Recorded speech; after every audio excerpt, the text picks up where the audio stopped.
አልጋ ይኖርሻል? አለ። ቻቻ እዚህ ነው እንዴ የምትሰሪው? ይቅርታ እኔ ታንዴ ላናግረው።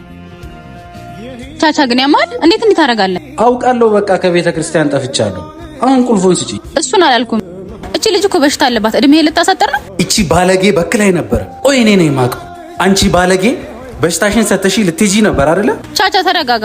አንተ ላልጋ ስታመቻቻት የነበረችው ጓደኛዬ ናት። ምንም በሽታ የለባትም። አንተ ግን በሽታ አለባት ሲባል ልትሰድባት መጣ።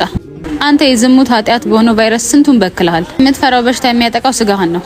ኃጢአት ግን የነፍስ ቫይረስ ናት። ለምን እንደመጣ ቀድሞ ማውቀው ነበር። አንተን ለማረም እዚህ ድረስ ተከተልኩ። አንተ እዚህ ካመጣኝ እኔ ደግሞ ሙታን ሳሙኤል ቅዱስ ሚካኤል አንድነት ገዳም ወስዳለሁ።